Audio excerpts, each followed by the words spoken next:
Di video kali ini saya akan mewawancarai dua pemimpin di masyarakat dari mata kuliah kepemimpinan yang diampu oleh Dr. M. Surip, SPD MSI. Tujuan pembuatan video ini untuk menyelesaikan tugas mata kuliah kepemimpinan dan menambah wawasan dalam pemimpin dan sikap seorang pemimpin. Selamat pagi Kak. Pagi. Bagaimana kabar Kakak hari ini? Ya, baik. Sebelumnya Kak, perkenalkan saya Riandi Manalu dari Fakultas Bahasa dan Seni, jurusan Pendidikan Bahasa dan Sastra Indonesia. Di sini saya ingin mewawancarai Kakak atau berbincang-bincang dengan Kakak terkait tentang kepemimpinan, karena Kakak salah satu narasumber saya dalam topik ini. Sebelumnya boleh tahu nama Kakak dan Kakak sebagai pemimpin apa? Oke, perkenalkan nama saya Siti Prawi.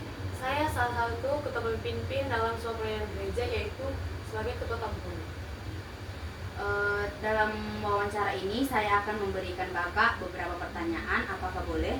Ya, itu boleh. Baik, langsung saja kita mulai wawancaranya ya Kak. Pertanyaan pertama, permasalahan apa yang Kakak dapat saat menjadi seorang pemimpin? Ya, permasalahan apa itu dalam pemimpin? Jangan seperti tantangan ya. Tantangannya seperti konflik antara anggota. Kita kan sebagai pemimpin oleh anggota. Jadi anggota kita itu sering berkonflik karena itu kayak gimana ya, kayak karena dalam kejelasan gitu loh. Jadi menurut saya sih solusinya yang untuk diambil dalam tantangan itu, yang pertama kita harus punya kejelasan sebagai ketua atau ketua pemimpin, karena kita sebagai pimpinan punya kejelasan, dan contohnya kejelasan dalam pelayanan. Seperti kalau dalam pelayanan itu kan ada jadwal, kita harus bikin jadwal itu sebagai detail, nggak boleh kayak asal-asal suka kita gitu loh. Kalau ketua jadi kayak kamu sekarang ya, besoknya kamu, nggak boleh. Jadi kita harus kejelasan, pokoknya contohnya rosternya sekarang kamu, besok saya gitu. Jadi punya kejelasan sendiri, nggak boleh suka kita.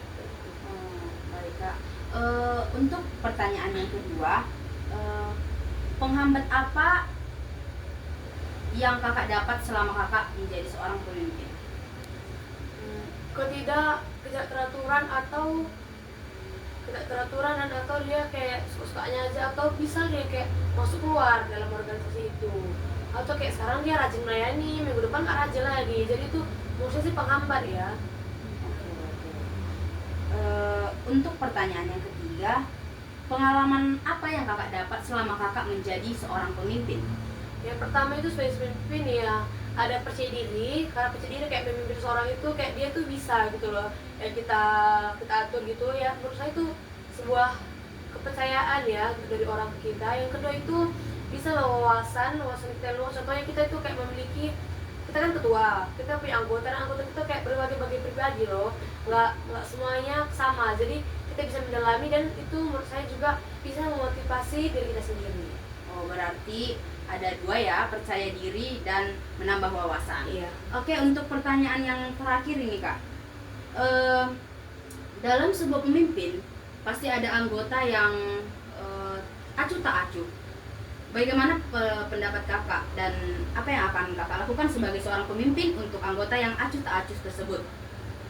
Oke, dalam organisasi kami tersebut, kalau dia itu kayak acuh-acuh atau tidak suka ya, tidak sukanya gitu, kami tuh punya skors. Jadi skors itu yang pertama, kalau rajin melayani kayak saya bilang dari awal tadi, rajin melayani sekarang, minggu depan enggak, jadi dia tuh nanti kena skors. Contohnya nggak melayani 3 bulan ke depan, atau boleh lanjut melayani tapi tuh kayak pembelajaran atau latihannya itu kayak ditambah ke dia sendiri gitu loh. Jadi lebih dari orang lain, jadi dari anggota lain. Dan kalau emang mau keluar ya keluar, tidak boleh masuk lagi keluar lagi, nggak boleh suka kita. Jadi punya peraturan juga gitu. Oh begitu ya Kak. Baik, pertanyaannya saya hanya bisa bertanya 4 soal saja. Terima kasih untuk Kakak yang telah menjawab. Semoga informasi yang Kakak sampaikan tadi berguna untuk orang yang mendengar dan melihat video tersebut. Oke, terima kasih. Ya, terima kasih Kak. Selamat siang Kak. Ya, selamat siang, Dek. Apa kabarnya hari ini? Baik. Saya harap kesehatan Kakak selalu terjaga. Sebelumnya Kak, perkenalkan saya Riandi Manalu dari Fakultas Bahasa dan Seni, jurusan Pendidikan Bahasa dan Sastra Indonesia. Di sini saya ingin mewawancarai Kakak atau berbincang-bincang dengan Kakak terkait dengan kepemimpinan, karena Kakak salah satu narasumber saya yang cocok dengan topik ini. Sebelumnya saya akan menanyakan beberapa pertanyaan untuk Kakak. apakah saya boleh wawancarai kakak? Boleh, silakan. Oke, jadi di sini sebelumnya saya ingin tahu nama dan kakak pemimpin organisasi apa? Oke, terima kasih. Sebelumnya perkenalkan, nama saya Irma Cynthia Simanjuntak. Sebelumnya saya pernah melakukan pertukaran mahasiswa Merdeka dan saya pernah memimpin salah satu divisi, yaitu koordinator publikasi dokumentasi.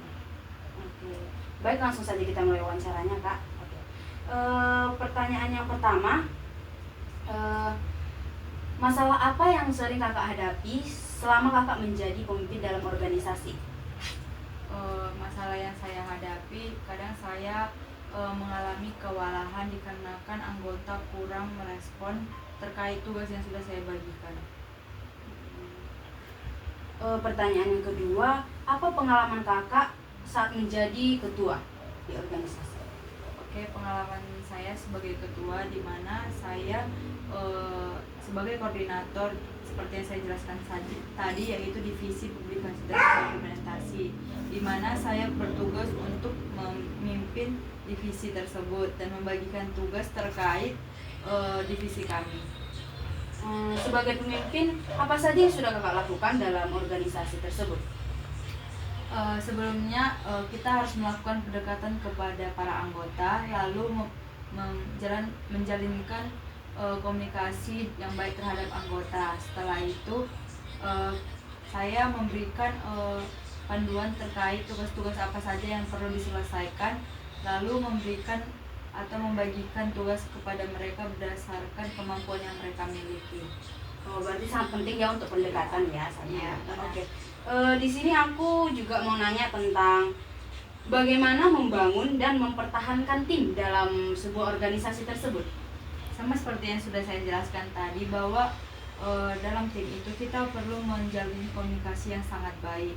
Karena tanpa komunikasi kita tidak akan tahu bagaimana anggota kita mengalami kesulitan ataupun kendala dalam menjalankan tugas yang sudah diberikan. Dan kita juga memerlukan evaluasi, di mana saat kita sudah menjalankan tugas, kita harus melakukan evaluasi apa kurangnya, apakah ada kendala atau masalah yang telah dihadapi. Dengan hal tersebut kita bisa memperbaiki apakah masalah itu bisa diperbaiki bersama-sama atau tidak. Oke, pertanyaan yang terakhir nih, Kak. Bagaimana kakak menerima masukan sebagai seorang pemimpin? Oke, masukan itu sangat penting, karena apabila tidak ada masukan maka kita akan berjalan sendiri. Jadi perlu sekali masukan dari para anggota, karena dimana dalam satu organisasi atau kepanitiaan itu kita harus memutuskan suatu hal dengan musyawarah, di mana musyawarah itu maksudnya kita membebaskan mereka untuk berpendapat sesuai pendapat mereka, lalu kita mendiskusikan pendapat mana yang benar atau bukan benar, pendapat mana yang bisa dijalankan sesuai keputusan bersama-sama. Jadi segala keputusan itu harus berdasarkan suara yang terbanyak dan keputusan bersama-sama. Selesai sudah pertanyaan Kak saya. Saya mohon maaf bila ada pertanyaan yang kurang cocok dengan kakak. Terima kasih untuk wawancara hari ini. Semoga wawancara ini berguna bagi seorang yang menonton atau siapapun itu. Saya akhiri dan selamat siang, Kak. Selamat siang juga.